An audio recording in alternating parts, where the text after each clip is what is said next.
everyone and welcome back to my channel. For today's video, I'm filming my September wrap-up. So I read a total of 21 books and 3 of them-ish were physical books, but one was a reread, so I don't really count it as like a book that I had on my TBR to read, like it was a reread. And the rest I read on my Kindle. The first book I'm starting with is actually a book I literally read August 31st and didn't include in my August wrap-up because I filmed it like a couple days early. And that is Josh and Hazel's Guide to Not Dating by Christina Lauren. I actually ended up getting my pre-order copy early. I think it was like a week early, so I read it literally the last day of August. And I gave this 5 out of 5 stars. I loved it. I don't know if I love it more than Love in Other Words. I feel like I do. I don't know. It's so hard to rate each of Christina Lauren's books because they're so different. Like they're equally very, very different. And this follows 2 best friends who are trying to basically set each other up with other people, yet they are clearly in love with each other. And it's just super cute, super emotional. The ending will probably tear your heart in a million pieces. Well, not the ending, but the last chapter, or the second last chapter. I love this book. 5 out of 5 stars. Like, it's literally one of my favorites of the year. I honestly feel like Christina Lauren just upped their game every time that they release a new book, and I think they've released like 3 books this year. My Favorite Half Night Stand, is that the next one coming out? That's gonna be like 3, I think. I loved it, and you should definitely check this out if you haven't. Alright, now into the September books. The first one is Bidding for Keeps by Kay Webster. This is book 1 in the Sorority Secrets series. It's like a small novella series with different authors. And this I gave 3 out of 5 stars. It was really cute. Definitely a great, fast-paced, smutty read. Then I read One Last Wish by Aurora Rose Reynolds. This is book 3 in the Shooting Stars series, and this I gave 4 out of 5 stars. I really liked it. I feel like this is honestly one of my least favorite tropes, but I did enjoy this book, mainly because it's Aurora. Like, I love her books. This follows a woman who lost her husband, or he only had like months to live, and she's like devastated about it, and then he passes away, and someone from her past comes back in the picture and takes care of her and blah blah blah. Yeah, this is like one of my least favorite tropes. I don't like the whole like spouse dying and then like someone new comes in the picture. Like I don't like that. I don't know why, but did enjoy this one, and I think if you like Aurora's books, you'll like this one. So yeah, it was decent. Did I say I gave it 4 stars? I did. Then I read Labor of Love by Alexa Riley, which I gave 3 out of 5 stars. The Baby Makers Club by Penny Wilder. This I gave 2 out of 5 stars. Then I read Eric by Sawyer Bennett, which is book 2 in the Arizona Vengeance series. And this I got an arc of from, I didn't get it from NetGalley. Oh my gosh, I got it from Sawyer Bennett's publishing team that sent out arcs. Anyways, I got it from there. And so I got it from, I guess, the publisher, but I also got it through NetGalley. Anyways, I got an arc of this. This comes out in November, and I gave it 4 out of 5 stars. I'm honestly, it's kind of like a more 3.54. I did enjoy it. I didn't love it as much as Bishop's book, but I did really, really enjoy it. This follows Eric, who is on the hockey team, obviously, and he is so intrigued by this flight attendant who has no patience for him whatsoever, and he just basically wants to get to know her, and she wants nothing to do with him, and he finds more about her and she finds out more about him, and obviously they fall in love. It's super cute. I think if you love hockey romances, you definitely need to keep an eye out for this one coming out in November. Then I read The Doctor by Nikki Sloan. This is book 1 in the Nashville Neighborhood series. I don't really know. And this I gave 3 out of 5 stars. I think it's an amazing forbidden erotica romance. It's great. I only gave it 3 stars just because like I didn't love it that much, but I think it is really good. I have read a few of Nikki's other books and have enjoyed them. Like I've really enjoyed her Blindfold Club series, which is very like erotica. Anyway, so I read this one because it's extremely like forbidden romance, and I was like totally into it. This follows a girl who is dating this guy, and she's basically in love with his dad. Her and her boyfriend break up. She doesn't really decide to go for the dad, but you know what I mean. And it's a great forbidden romance. I really did enjoy it, and I definitely do want to read more books in the series. Like, I don't know what the other books are going to be in the series, but I'm really curious. Then I reread In Flight by R.K. Lilly. This is book 1 in the Up in the Air series, and this I read back in 2014. It was May 2014. It's been like 4 years since I've read this, so I've been really in the mood to reread a lot of my old OG favorite romance books, so I decided to start with this one. It just felt like it. So yeah, when I first read it, I gave it 3 stars. Upon rereading it, I'm still sticking with the 3 stars. I think this series is amazingly written. I really like the writing style. I really like the character development. I like all of that. I think like my only issues, I don't feel that attached to the characters. Like, I do enjoy the characters, I enjoy reading about them, I enjoy the romance, but I don't feel like that attached, you know what I mean? I don't know. I really do love the series, and I eventually do want to continue my reread, and then also read the spin-off about Tristan and Danica, I think, because I have not read that one, and I would love to continue on. And this follows a flight attendant, Bianca, who gets to serve like this billionaire guy named James, and basically he propositions her. It's a proposition for her. Why was that so hard for me to say? And yeah, it is an erotica romance. So yeah, I am happy that I did reread this because it's been a really long time. So then I read Muse by Katie Evans. This is book 3 in the Manhattan series. And this I gave 4 out of 5 stars. It follows this actor who is really struggling to get serious roles after playing like a superhero, and he's struggling to continue his career and for people to take him seriously, and he runs into this girl who is a struggling writer. She just hasn't found her like writer momentum. She's struggling with that, and they meet at an airport, and they basically spend, I think, like 2 days, maybe a day and a half in an airport because they keep missing their flights. They keep like, something always goes wrong, and it just kind of, destiny brings them together over and over again. And I highly recommend this if you've read Katie's other books and enjoyed them. I think you will enjoy this one as well. I did enjoy it, but it definitely has a case of like insta-lovey. But for me, it worked. But I feel like maybe if you're not into that, you might not enjoy this. But regardless, I really loved it. And I love Katie Evans's books. I think they're just so great and so unique. Then I read Prom King by Penny Wilder, which I gave 1 out of 5 stars. The Whole Package by Alexa Riley, which I gave 2 out of 5 stars. Unconscious Hearts by Harper Sloan, and this I gave 2.5 out of 5 stars. I did enjoy it, but I think I wasn't in like the proper mood for it. It's definitely like a more of a serious, not a serious book, but it's like it has serious tones.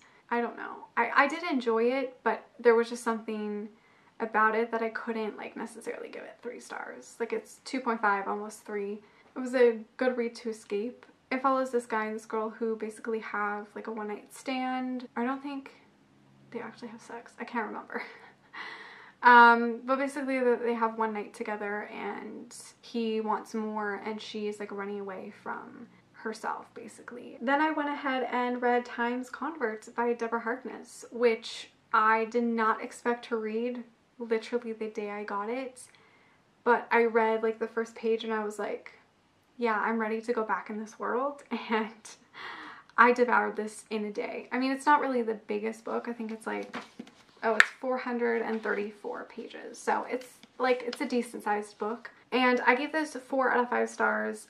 Did like it. However, I just found that Marcus's chapters were so boring. Like, I know the story was about him and how he became who he is and his journey as a human and then as a vampire, but I was just so bored with his flashbacks. Like, I was so bored. I was like, I don't really care. I just want to know about Phoebe, and then I want to know about Matthew and Diana. That's all I care about. So I wish it would have been more, I honestly do wish this book would have been more about Phoebe's transformation. This book is kind of the fourth book in the All Souls trilogy, but it does follow Marcus, and his girlfriend, Human, wants to transition into a vampire, and it's his story about what happened in his past, how he became who he is, how he became a vampire, and then we have chapters of Phoebe who is transforming, and you get a look at like how it is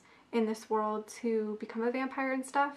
And then surprisingly, we also get some beautiful chapters from Diana and Matthew. We actually do get Diana's chapters in here, which was totally unexpected to me. I was like reading it and I thought like, oh, this is just gonna be like about Phoebe, Marcus, whatever. Oh, like we'll see Matthew and Diana like a little bit in here, but no. There's actually Diana chapters in here. Number 3 is the start of her chapters. And I was so confused because Phoebe's chapters are not in like first person, but Diana's are. So I was so confused because it was like, I murmured, I was still jet lagged, and I was like, who is this? And then it said Matthew, and I was like, that's Diana. I've just been really wanting to get back into this world, and I did really enjoy this regardless of like how boring it kind of was. All the other parts really made up for it, so I did give it 4 stars, and I have been watching the TV show. I know I shouldn't because it's technically not out in Canada and the US, but you guys, I've been watching the TV show.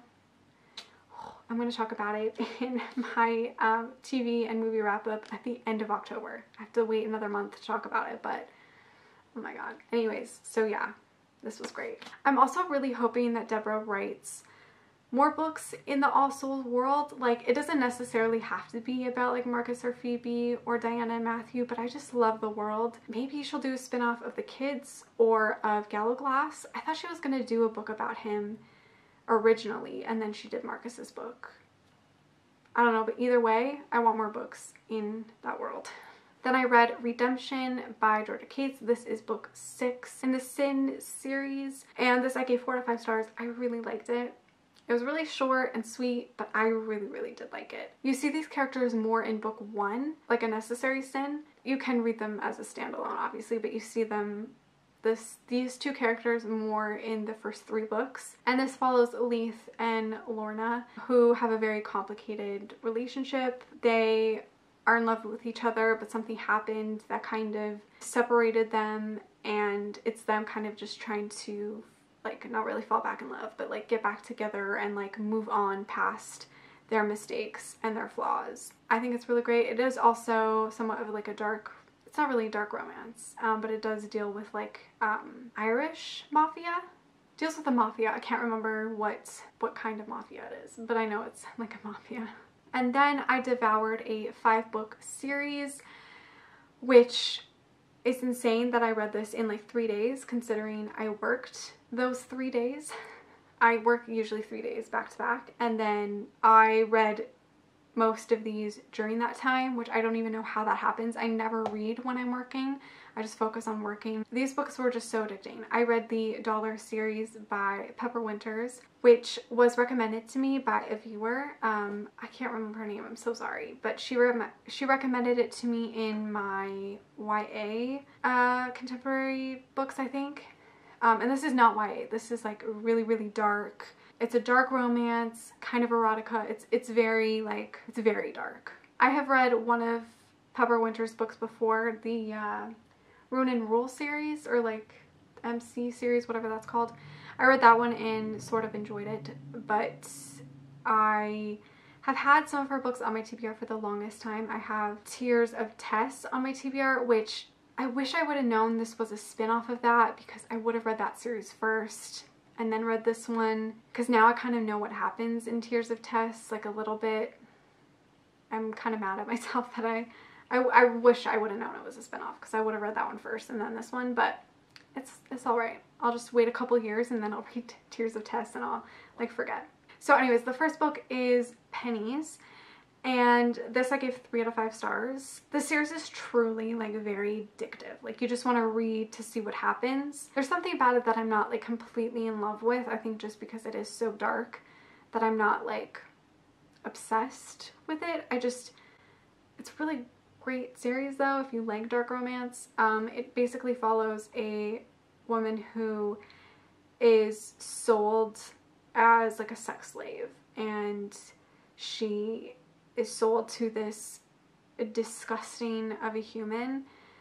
He's not even human, he's like a monster. And she meets our male character when he comes to her house, and or like where she lives. He is completely intrigued by her, and he has like this weird obsession with her, and basically takes her away kind of from this guy, from this monster who bought her. The stuff done to the main character is just horrible. It's just like, it's so sad. But the character development throughout the series is amazing. Our main character grows so much, she develops so much. It's just so beautiful to read about her journey, like growing as a person and like overcoming everything. It's so great. Yeah, so I gave the first book 3 stars. I gave dollars 3 stars. I gave hundreds 3 stars. Thousands, I also gave 3 out of 5 stars. And then the